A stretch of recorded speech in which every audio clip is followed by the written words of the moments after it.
Bonjour à tous.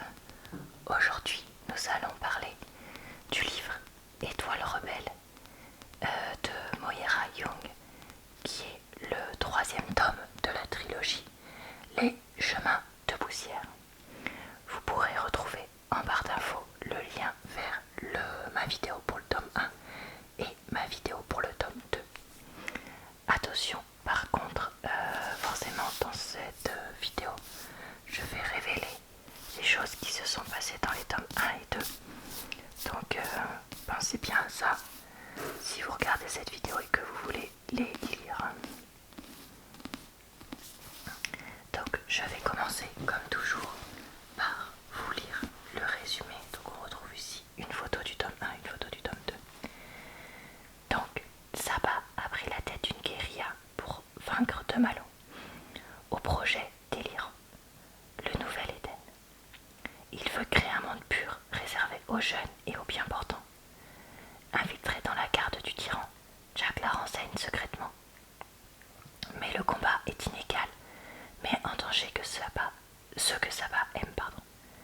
C'est alors que de Malo lui propose un marché. Donc ici, je vais vous lire un extrait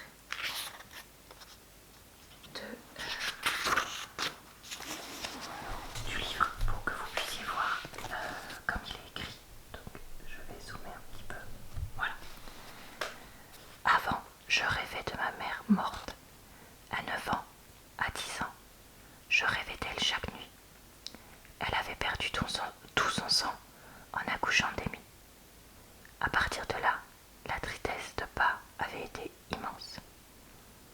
Il a dressé un bûcher, son bûcher funéraire, construit avec ses mains et son cœur brisé. Il a pleuré et il a embrassé, longtemps, longtemps, son visage, ses lèvres, ses cheveux. Meurs pas, me quitte pas, ma douce Alice. Ne pars pas, ma beauté adorée, ma vie. Puis il a allumé le bûcher pour l'envoyer, elle, son amour, vers les étoiles. Et là, ce qu'on avait de meilleur est parti en cendres. Elle a peuplé mes rêves, ma mère soleil.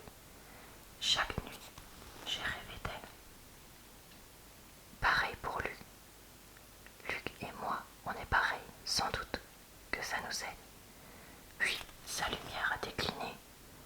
L'obscurité autour de nous a grandi. Elle a cessé de peupler mes rêves. Mais là, elle est revenue, dans l'obscurité de mes rêves.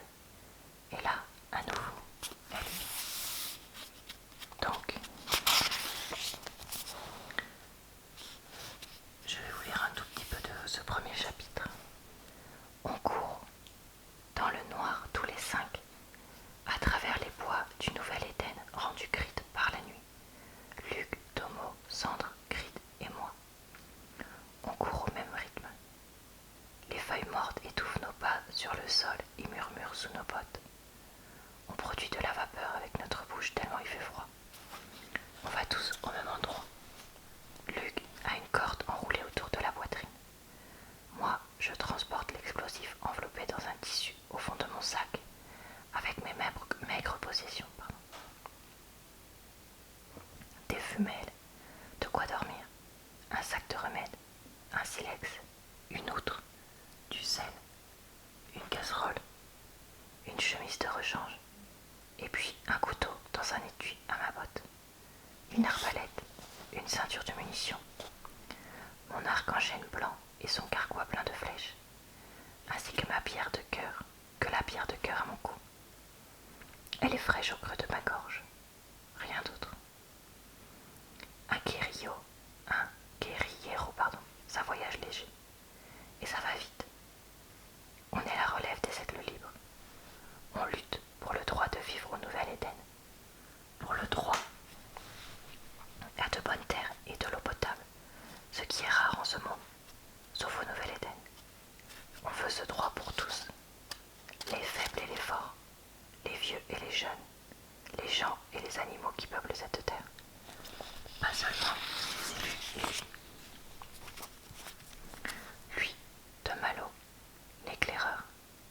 les ai eus, les serviteurs de la terre.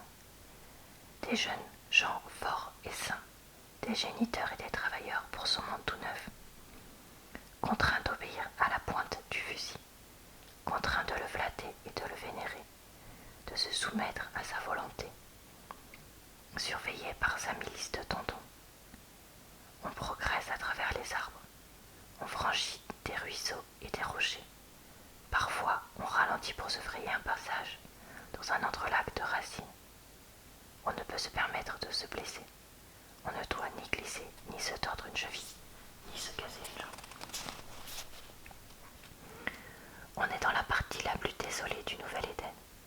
Au coin sud-est, là où il touche le sinistre, rase la terre des ossements. Il n'y a là ni campement ni ferme, que des crêtes, des dépressions et des pics. Ici, la terre est mince sur la roche, les arbres ont du mal à s'implanter. On essaye de ne pas descendre dans les vallons pour bénéficier de la clarté de la lune. On passe le moins de temps possible dans l'ombre. On est des fantômes en fuite. Tracker et mon chien loup, ce seigneur des bois au voile rêche, glisse à mes côtés. Nero surfe sur la nuit. Il chevauche le vent dans une mer d'étoiles. C'est l'époque des étoiles qui filent, à la saison des journées courtes. Lorsque le jour tombe tôt et que tout se meurt, les étoiles brillent. Ce sont les âmes intranquilles des morts qui reviennent sur terre. Donc voilà, je voulais juste vous lire quelques pages du roman. Alors, pour ce qui est de mon avis sur ce troisième tome, je l'ai plutôt bien aimé. Je l'ai trouvé relativement cohérent avec le reste de la saga. Il y a toujours, même si ça ne s'est pas vu dans l'extrait que j'ai lu, cette absence de tiret pour les dialogues, un vocabulaire assez simple qui est la marque de fabrique un petit peu de cette saga, puisque Saba, le personnage principal, est illettré, vient d'un monde où il n'y a pas vraiment d'éducation, et du coup ça reste cohérent avec l'univers. Après, pour ce qui est de l'histoire, j'ai trouvé le tome pas mal. J'ai trouvé intéressant que la lutte de Saba continue, et puis qu'au bout d'un moment elles se rendent compte qu'elles doivent plus faire une lutte d'idées, une lutte avec les autres qu'une lutte armée. J'ai trouvé que c'était assez cohérent par rapport au monde qu'ils voulaient construire pour le futur, et par rapport aux autres personnages qui sont dans le livre. Pas forcément les personnages principaux, mais au contraire la populace qu'on croise ça et là. Après, ce qui m'a profondément énervé dans le livre, c'est que tout le long de ce tome-là et à la fin du deuxième tome, on voit qu'il y a un traître qui sait que Jack est vivant et qui veut l'éliminer. Et pour révéler un petit peu ce qui se passe dans le roman, voilà, je vais me permettre de révéler ce point-là. Mais en fait, au début je me suis dit c'est Luke, et après je me suis dit bah non, c'est trop évident, ça doit pas être lui, c'est peut-être Tomo, etc. ou peut-être Creed et tout. Voilà, et puis je réfléchissais.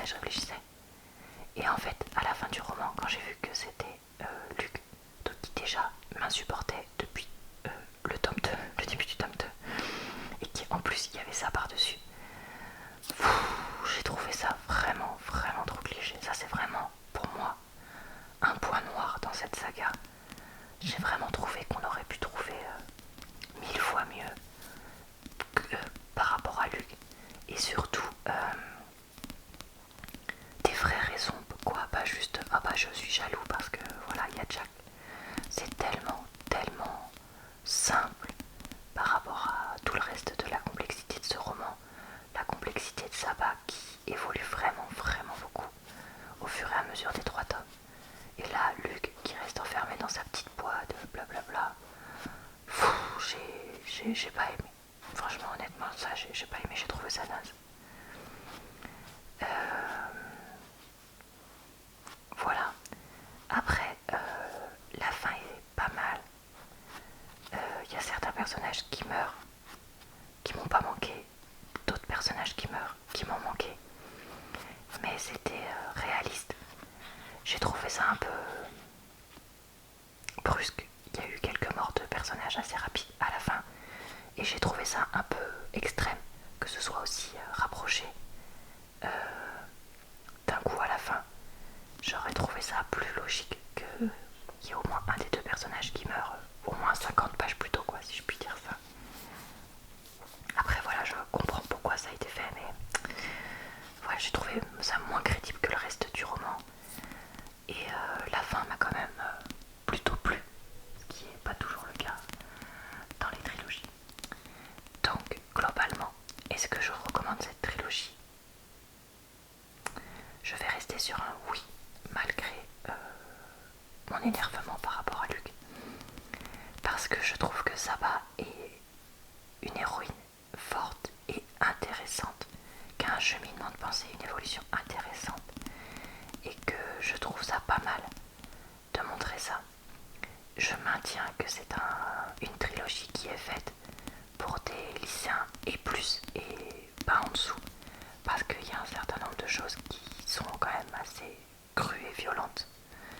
Et du coup, je déconseillerais aux personnes plus jeunes. Je maintiens aussi que c'est un peu plus féminin que masculin, même si je pense que ça reste quand même lisible par un garçon. Voilà. Est-ce que j'ai autre chose à vous dire sur ce roman? Eh bien, je ne crois pas. Donc, je vais vous laisser.